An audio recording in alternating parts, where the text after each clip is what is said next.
হরে কৃষ্ণ কৃষ্ণ কৃষ্ণ হরে হরে, হরে রাম রাম রাম হরে হরে। বিভূতি যোগ শ্রী ভগবানুবাচ। শ্লোক 1। ভূয় এব মহাবাহো শৃণু মে পরমং বচা, যত্যহং প্রিয়মাণায় বক্ষামি হিতকম ময়া। পরমেশ্বর ভগবান বললেন, হে মহাবাহ, পুনরায় শ্রবণ করো। যেহেতু তুমি আমার প্রিয় পাত্র, তাই তোমার হিত কামনায় আমি পূর্বে যা বলেছি তার থেকেও উৎকৃষ্ট তত্ত্ব বলছি। ভগবান শব্দটির ব্যাখ্যা করে পরাশর মুনি বলেছেন, যিনি সর্বতোভাবে সরৈশ্বর্যপূর্ণ, যার মধ্যে সমগ্র ঐশ্বর্য, বীর্য, যশ, শ্রী, জ্ঞান ও বৈরাগ্য পূর্ণরূপে বিদ্যমান, তিনিই হচ্ছেন পরম পুরুষোত্তম ভগবান। শ্রীকৃষ্ণ যখন এই জগতে প্রকট ছিলেন, তিনি তার সরৈশ্বর্য পূর্ণরূপে প্রকাশ হয়েছিলেন। তাই পরাশর মুনির মতো মহর্ষিরা সকলেই তাকে পরম পুরুষোত্তম ভগবান বলে স্বীকার করেছেন। এখানে শ্রীকৃষ্ণ অর্জুনকে তার বিভূতি ও কার্যকলাপ সম্বন্ধে আরও গূঢ়তম জ্ঞান প্রদান করেছেন। পূর্বে 7ম অধ্যায় থেকে শুরু করে ভগবান তার বিভিন্ন শক্তি এবং তারা কিভাবে ক্রিয়া করে সেই কথা বিশদভাবে বর্ণনা করেছেন। এখন এই অধ্যায়ে তিনি তার বিশেষ বিভূতির কথা অর্জুনকে শোনাচ্ছেন। পূর্ববর্তী অধ্যায়ে তিনি তার বিভিন্ন শক্তির কথা বিশ্লেষণ করে শুনিয়েছেন, যাতে অর্জুনের হৃদয়ে দৃঢ় ভক্তির উদয় হয়।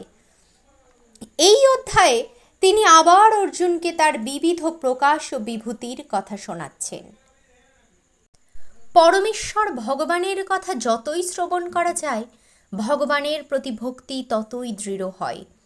ভক্ত সঙ্গে ভগবানের কথা সর্বদাই শ্রবণ করা উচিত, তার ফলে ভক্তি বুদ্ধি হয়। যারা যথার্থভাবে কৃষ্ণ ভাবনামৃত লাভের প্রয়াসী, তারাই কেবল ভক্ত সঙ্গে ভগবানের কথা আলোচনা করতে সক্ষম। অন্যেরা এই ধরনের আলোচনায় অংশগ্রহণ করতে পারে না।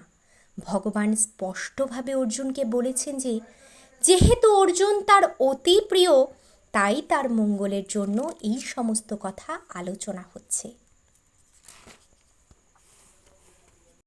ন মে বিদু শূরগণা প্রভবং ন মহর্ষয়, অহমাদির্হি দেবানাং মহর্ষিণাং চ সর্বস্ব। দেবতারা বা মহর্ষিরাও আমার উৎপত্তি অবগত হতে পারেন না, কেননা সর্বতোভাবে আমিই দেবতা ও মহর্ষিদের আদি কারণ। ব্রহ্ম সংহিতাতে বলা হয়েছে যে শ্রীকৃষ্ণই হচ্ছেন পরমেশ্বর ভগবান, তার থেকে শ্রেষ্ঠ আর কেউ নেই। তিনি সর্বকারণের পরম কারণ। এখানেও ভগবান নিজেই বলেছেন যে তিনিই সমস্ত দেবদেবী ও ঋষিদের উৎস।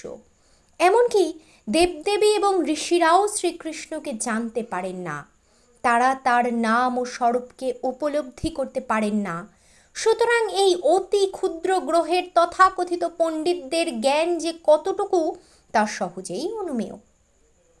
পরমেশ্বর ভগবান কেন যে এই পৃথিবীতে একজন সাধারণ মানুষের মতো অবতীর্ণ হয়ে পরম আশ্চর্যজনক অলৌকিক লীলাবিলাস করেন, তা কেউই বুঝতে পারেন না।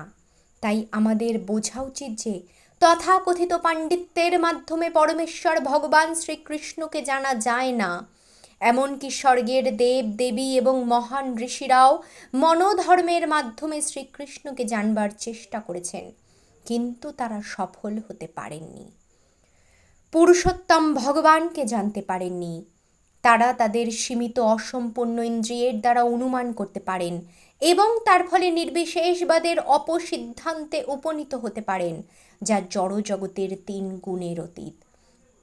অথবা মনোধর্মের বশবর্তী হয়ে তারা নানা রকমের অলীক কল্পনা করতে পারেন, কিন্তু এই ধরনের নির্বোধ অনুমানের দ্বারা পরমেশ্বর ভগবান শ্রীকৃষ্ণকে কখনোই উপলব্ধি করা সম্ভব নয়।